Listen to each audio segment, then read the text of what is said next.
Hello, welcome to episode 3 of this remote life, where I document my life as a remote worker as I'm traveling around the world. In today's video, I'm going to be sharing with you the cost of living here in Tokyo in Japan. Our first pit stop today is Shinjuku.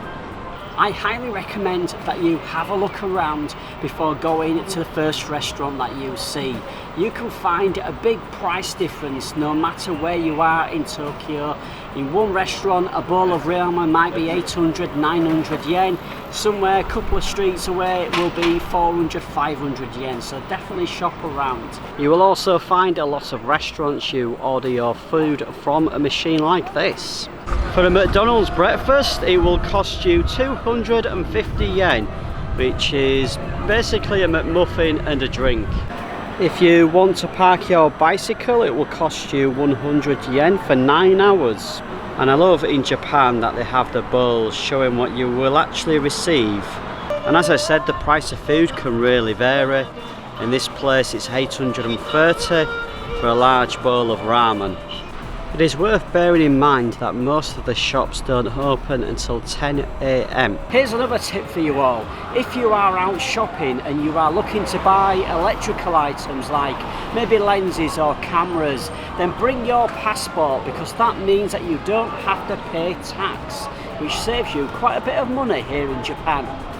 Here is a money saving tip for you all. Rather than eating in Shinjuku, jump on the JR train and go to an area like Nakano, where you can pay 30 to 40% less on the cost of your food and drink. I've just taken a train which was 2 stops from Shinjuku to Harajuku, and that cost me 133 yen. Getting around the JR trains and subway costs between 150 and 500 yen depending on the distance that you are travelling. Purchasing a Suica card will save you time queuing for tickets, and you'll also receive a small discount. On a weekend, this street is absolutely gridlocked with people. And here we have loads of local sweets for 168 yen. Oh my god, look at these, 600 yen. Oh. We are now at Yoyogi Park.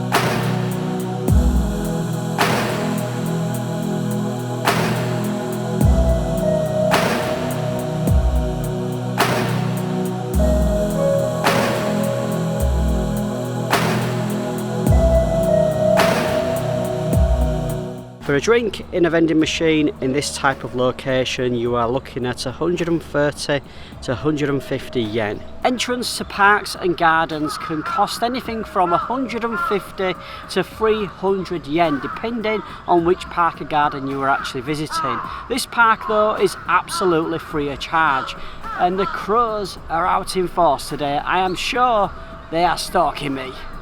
I am now at Meiji Jingu Shrine. And I know I've just butchered that name to death. But it literally is the perfect day to come for an explore in Tokyo. And the entrance to the shrine is just up here. And I've been here on a weekend and literally all of this road is full of people. But today, much quieter. So we are now inside the shrine. And there doesn't seem to be any ticket offices, so I'm assuming it's free entry. We are now in Akihabara, and I thought I would have a wander around the streets and show you some of the quirky things that you can buy here in Tokyo.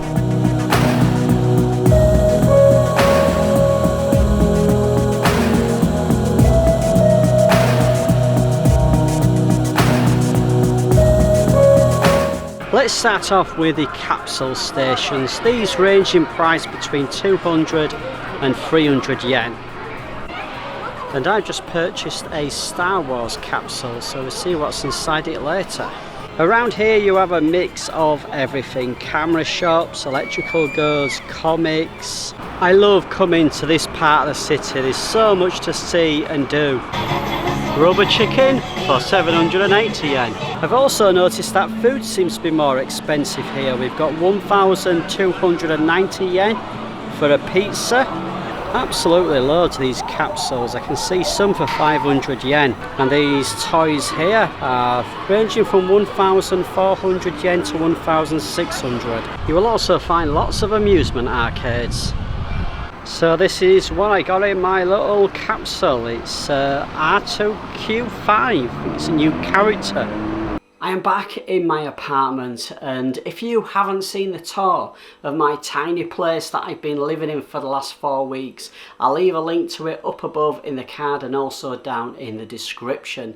This place cost me 115,000 Japanese yen, which includes all of my utility bills and everything. And I've liked this place. It's been very quiet, very comfortable. It's not the decoration that I would have normally chosen, but I've been in a really nice location in Nakano. Lots of things going on around in the local area, very close to 2 train stations, which has meant that I've been able to get around Tokyo no problem. So I've really enjoyed my stay here. Accommodation in Tokyo is very expensive. I've never stayed in any hotel, so I can't really give you any advice on that, other than to say there are hostels, there are budget hotels here in the city, so definitely do your research before booking anything if you are coming here on a trip. Well, I am going to end episode 3 here. I hope you have enjoyed it. If you have, don't forget to give it a thumbs up for me and let me know what you think. Give me some feedback down in the comments section. I'm going to be having episode 4 live early next week, and that will be a look at my final day here in Tokyo, and then we move on to Seoul in South Korea. Until next time, take care and travel safe.